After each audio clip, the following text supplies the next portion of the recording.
తిరుమలలో ప్రసిద్ధి చెందిన జాపాలి తీర్థం గురించి ఇప్పుడు మనం తెలుసుకుందాం. టీటీడీ ప్రకటించడానికి ముందే తిరుమలతో ఆంజనేయుడి అనుబంధానికి సంబంధించి ఎన్నో ఆధారాలు కనిపించాయి. శ్రీవారి ఆలయం ఎదురుగా ఉండే బేడి ఆంజనేయ స్వామి, కూతవేటు దూరంలో ఉండే జాపాలి తీర్థం మారుతి మనోడే అని చెప్పకనే చెప్పాయి. ఈ రెండు ప్రదేశాలు పురాణాల్లో ఎంతో ప్రాముఖ్యతను సంతరించుకున్నాయి. ఆంజనేయుడి జన్మస్థానంపై ఇన్నాళ్లుగా జరిగిన చర్చ అంతా ఇంతా కాదు. తిరుమల గిరుల్లోనే హనుమాన్ జన్మించాడని, మారుతి మనోడే అని ఆధారాలతో సహా నిరూపించింది తిరుమల తిరుపతి దేవస్థానం. ఇకపై జాపాలి తీర్థాన్ని హనుమంతుడి జన్మస్థలంగా పరిగణించనున్నారు. తెలిసిందే అయినా హనుమాన్ జన్మస్థలం గురించి తెలిసాక మరోసారి అక్కడికి వెళ్లాలన్న ఉత్సాహం ఇప్పుడు భక్తుల్లో కనిపిస్తోంది. కలియుగంలో శ్రీ వెంకటేశ్వరుడు కొలువైన ఆ 7 కొండలే అసలైన మారుతి జన్మస్థలమని మొదటి నుంచి చెప్తూ వస్తున్నా ఇప్పుడు దాన్ని నిరూపించింది తిరుమల తిరుపతి దేవస్థానం. దీంతో ఇప్పుడు తిరుమల గిరులతో హనుమంతుడి అనుబంధంపై తెలుసుకోవాలన్న కోరిక చాలామందిలో పెరిగింది. తిరుమలలో శ్రీవారి సన్నిధికి తూర్పు మాడ వీధిలో మహాద్వారానికి అఖిలాండానికి ఎదురుగా బేడి ఆంజనేయ స్వామి దేవాలయం ఉంటుంది. 2 చేతులు అంజలి ఘటించి వెంకటేశ్వర స్వామి వారికి నమస్కరిస్తూ మారుతి నిలబడి ఉంటాడు.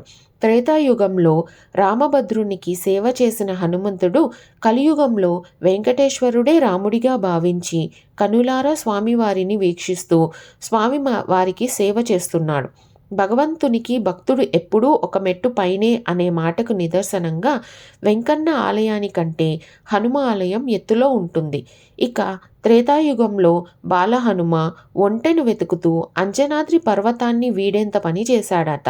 అందుకోసమే ఆ అంజనాదేవి ఆంజనేయుని కాళ్లకు చేతులకు సంకెళ్ళు వేసిందట. కలియుగం ప్రారంభం నుంచి వరాహస్వామి శ్రీవారికి నైవేద్యం సమర్పణ తర్వాత బేడి ఆంజనేయ స్వామి వారికి నైవేద్య సమర్పణ జరుగుతోందని స్థల పురాణం చెబుతోంది. 7 కొండల్లో ఓ కొండ హనుమంతుడి మాతృమూర్తి పేర అంజనాద్రిగా వర్ధిల్లుతోంది. అంజనాదేవి తపస్సు చేసిన దివ్యస్థలమే అంజనాద్రి. ఆ పుణ్యమూర్తి గర్భాన హనుమ జన్మించిన ప్రదేశమే జాపాలి తీర్థం ఉన్న ప్రదేశం. రావణ సంహారం తర్వాత సీతా సమేతంగా అయోధ్యకు వెళ్లే ముందు శ్రీరాముడు జాపాలి తీర్థంలో కొంతకాలం విడిది చేసినట్టు మరో కథనం.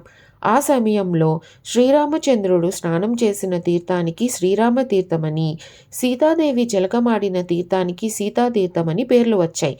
ఇవి ఆలయానికి తూర్పున ఒకటి, పడమర ఒకటి ఉన్నాయి. జాపాలి ప్రాంతంలో హనుమ జన్మస్థలానికి ప్రతీకగా ఆలయం నిర్మించారు.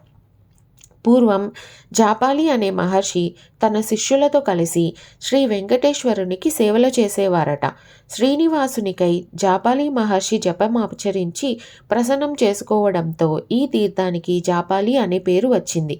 15వ శతాబ్దంలో విజయరాఘవరాయలు ఈ ఆలయాన్ని నిర్మించినట్లు శాసనాలు చెబుతున్నాయి.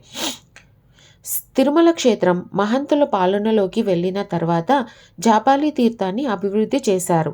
ఇప్పటికీ జాపాలి తీర్థం మహంతుల పాలనలోనే ఉన్నాయి.